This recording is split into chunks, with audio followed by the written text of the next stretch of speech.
The Rams, everything's on the table, so McVay's going to have to hire a new defensive coordinator. The Chargers hired Brandon Staley to be their next head coach. He was, this past season, the Rams' DC. Okay, so Saturday, he's our quarterback right now. 24 hours later, everything's on the table. What do we make of this? I think everything was always on the table. He's our quarterback for right now. This game that we're getting ready to play, he's our quarterback. But it's always been on the table. These conversations were going on throughout the course of the season, I'm sure, in private settings between Les Snead as well as Sean McVay and whoever else gets involved in making up that roster, because I'm assuming that most of the guaranteed money on Jared Goff's extension has probably been absorbed by now.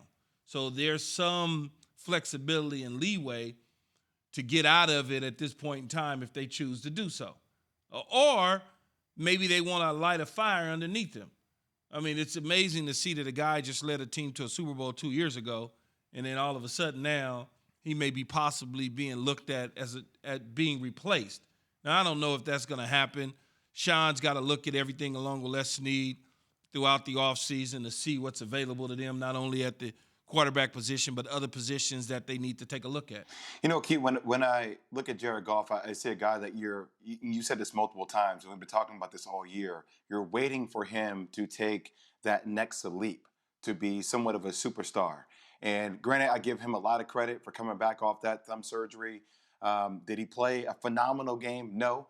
I think, you know, if John Wolford doesn't get hurt, he's probably in that scenario. Sean McVay kind of made that apparent before he got injured and he was taken out of the game. But it's still a precarious situation. I think you let the quarterback go out next year. You make it an open competition to a degree. You say if you want it, go take it. Well, it boils down, as I always say, it's going to boil down to the money. I don't care if it's Carson Wentz or Jalen Hurts. I don't care if it's John Wolford or Jared Goff. What are the numbers? What does the numbers look like in terms of guaranteed money?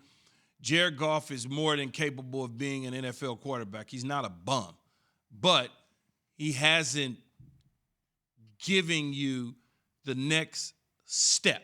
And when you look at the playoff situation against Green Bay, he was overmatched going up against Aaron Rodgers. If there's a duel there, quarterback versus quarterback, he was way overmatched Zubin. It just, you know, he wasn't going to be able to duplicate with Aaron Rodgers no matter on any day. Let me just ask you both this question, because you guys have both obviously played with the threshold of pain. And to Key's point, the Goff extension was for 4 years, $134 million. At the time, it actually did make him the highest paid quarterback in the NFL. But as Key has said, whoever's up next will just take that mantle. But 4 years, $134. The only thing I want to question here, and you know, you guys can take us inside the mind of a pro athlete.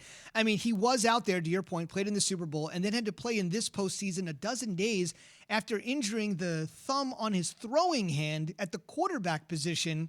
I mean, doesn't that factor in somehow? I mean, you're not going to get optimal Jared Goff if he's got a banged up thumb on his throwing finger. Well, I don't think any of the decisions that they would make going forward is predicated on the way that he played in the playoffs. Okay. I think it's going to be over the body of work. More of a macro look. Yeah, over the course of 2 seasons, right? I mean, they're not just going to say, oh, guy came back 2 weeks later, he didn't play well, we hate him. No, I hate him because in week 6, look what he did. Or week 8, look what I did. I mean, and Sean McVay has came out with comments throughout the course of the season where he said, look, you know, Jared Goff needs to be better, or quarterback needs to be better. I think it's pretty known what his expectations are, you know, from a standard level of success with what he wants from his QB. The question is, you know, coming into this offseason, can Jared Goff, you know, recover from his thumb surgery and play at a high level enough that will suit that for what Sean McVay wants his team to accomplish? And the great thing about it, you got guys like Aaron Rodgers. Aaron Rodgers is on his way to getting back to the Super Bowl for the second time in his career. This is the first time from a playoff standpoint that Aaron Rodgers has had home field advantage throughout the playoffs. He's hosting a home game. I'm sure the crowd will be increased. You got to look at what they did from an offensive standpoint, whether it was with Adams, whether it was Aaron Jones running the ball, but defensively, they stepped up to the plate. I mean, they sacked Jared Goff multiple times. Kenny Clark, I think, had 3 sacks.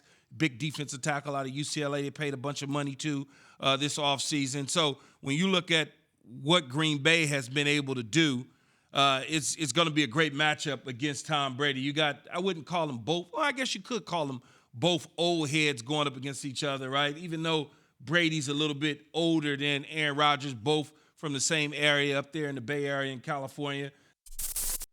Thanks for watching ESPN on YouTube. For live streaming sports and premium content, subscribe to ESPN+.